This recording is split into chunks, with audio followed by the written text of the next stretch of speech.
जिंदगी में हमें यह भी हुनर आना चाहिए, जब जंग हो अपनों से तो हार जाना चाहिए। यदि हम किसी को अपना मानते हैं, अंदर से आत्मीयता उसके प्रति है और वह कुछ कह देता है, तो किस बात का विकल्प करना? वो अपना ही तो है। हाँ? और पराया यदि कुछ कह रहा है तो फिर सोचा भी जा सकता है, और उसके लिए भी खैर दूसरा रास्ता है। पर प्राय देखा जाता है व्यक्तियों को विकल्प अपनों वालों से ही अधिक होता है, और शायद वो इसलिए होता है कि जो अपने वाले होते हैं उनसे अपेक्षा भी उतनी ही अधिक पैदा हो जाती है।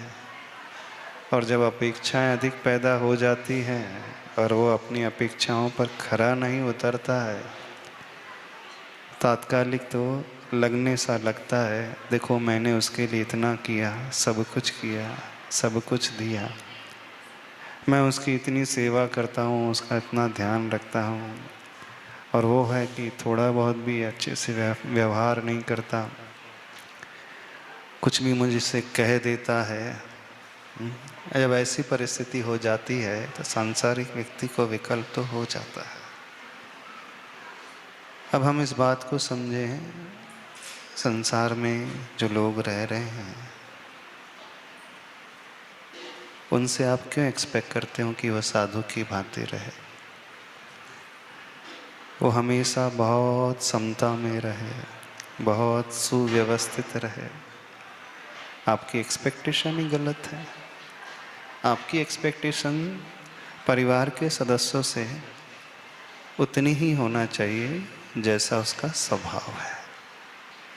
एक बार यदि आप किसी के स्वभाव को परख लो, जैसे किसी का स्वभाव होता है मुंह फट जिसे आप कहते हैं, तुरंत जवाब देने वाला, अथवा किसी का स्वभाव होता है बहुत आलसी, कितना भी समझाओ वो काम करता ही नहीं, अथवा किसी का स्वभाव होता है काम तो करता है लेकिन हमेशा बिगाड़ देता है, अथवा किसी का स्वभाव होता है वो हमारी रिस्पेक्ट सही तरीके से नहीं करता है, छोटा होकर के अपने आप को बड़ा समझता है। और भी कोई परिस्थिति बन जाती है जब मनमुटाव होने लगता है, जब विकल्प होने लगते हैं। हाँ, हो सकता है इसके अलावा भी कोई और परिस्थिति बनती हो। एक बार हम उनके स्वभाव को समझ लें, यदि वो आलसी प्रवृत्ति का है तो आप कितना भी समझाओ नेचर उसका नहीं बदलेगा। स्वीकारो ना उसको, उसके प्रमाद आलस के साथ स्वीकारो।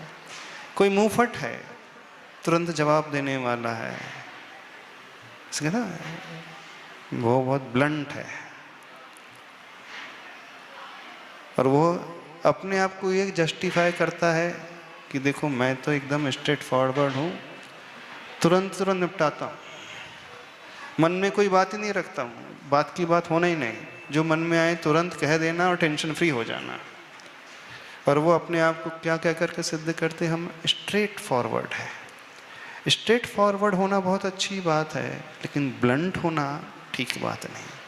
यदि आपको अपनी बात रखना ही है तो उस बात को रखने के दो तरीके हो सकते हैं।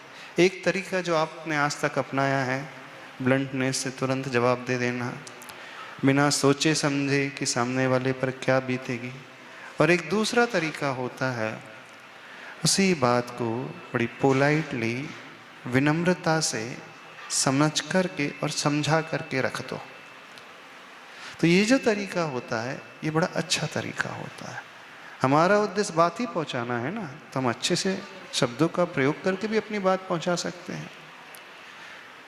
एक बहुत बड़ी हिंसा जो होती है तो वायलेंट कम्युनिकेशन से होती है, हिंसक शब्दों के प्रहार से होती है, कठोर और मर्मभेदी शब्दों के उपयोग से होती है। तो उससे हम अपने आप को बचाना सीखें। लेकिन सामने वाला फिर भी नहीं सुधरता है, तब दूसरा तरीका ये है, आप भी उसको उसकी भाषा में समझाना शुरू कर दो। क्यों? टिट फॉर टैट, जैसे के साथ तैसा। उसने मुझसे ऐसे कड़वे शब्द का प्रयोग किया तो मैं भी उस वैसे ही कड़वे शब्द का प्रयोग करूँगा। उसने 2 कहा है तो मैं 4 कहूँगा। ठीक है, आप कह सकते हैं, लेकिन उससे क्या समाधान मिल जाएगा? परिस्थिति तो और खराब हो जाएगी। यही तो हुआ था कमठ और पार्श्वनाथ भगवान के जीव के संबंधों में। कमठ उसी प्रकार से वैर पालता रहा। तो यदि आप उसी तरीके को उपयोग में लाओगे जैसा सामने वाला लाता है, फिर आप में और उनमें अंतर क्या हुआ? फिर आपका धर्म कहाँ गया? क्षमा धर्म की जब बातें करते हो, जिन धर्म को लेकर के आप पूजा करते हो, प्रभु की भक्ति करते हो, सामने वाला नहीं सुधरता है तो कोशिश करें उसे प्रेम से, अच्छे व्यवहार से समझाएं। फिर भी नहीं सुधरता है तो या तो आप अपने आप को उस क्षेत्र से अलग कर लें, न्यूट्रल हो जाएं, क्षेत्र परिवर्तन कर लें। पर कई परिस्थिति ऐसी होती हैं कि आप वो भी नहीं कर सकते। जीवन उसी के साथ गुजारना है, छोड़ भी नहीं सकते, बदल भी नहीं सकते। तो क्या करें? फिर एक ऑप्शन होता है, घुट घुट करके मरो। हमेशा संक्लेश करते रहो, हमेशा टेंशन लेते रहो, तो ये तो कोई सही समाधान नहीं है। फिर जिनके साथ जीवन गुजारना ही है, परिस्थिति नहीं बदल सकती है आपकी, जो आपके हाथ में नहीं है, तो ऐसी सिचुएशन में हम अपनी मनः स्थिति बदलने की कोशिश करें। हम उसे एज इट इज़ एक्सेप्ट कर लें, उसके नेचर के साथ एक्सेप्ट कर लें और कर्म का उदय मान करके समता से सहन करें। क्योंकि जो सिचुएशन आपके कंट्रोल के बाहर है, उसे लेकर के आप कितना विकल्प करोगे? कब तक विकल्प करोगे? यदि आपके कंट्रोल में है तब तो आप पुरुषार्थ कर सकते हो। आपने 2 बार, 3 बार, 4 बार किया, नहीं है तो फिर एक्सेप्ट करो। यही तरीका होता है, अर्थात समता से सहन करना। इस समय काम आता है विपाक विचय धर्म ध्यान। हमने पूर्व में उसके साथ कुछ बुरा किया होगा, तभी वो हमसे बुरा व्यवहार कर रहा है। और सच मानो, बिना कर्म के कभी कुछ ऐसा होता ही नहीं।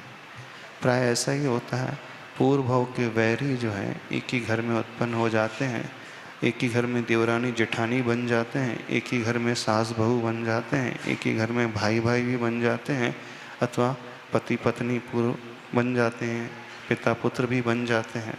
यही मान करके चलना चाहिए, तो आप बड़े आनंद से रह सकते हैं। क्योंकि आपका जीवन का उद्देश्य क्या है? आनंद से रहना, टेंशन फ्री रहना, वैसा स्वीकार है। कुल मिलाकर के फल क्या निकला? परिस्थिति नहीं,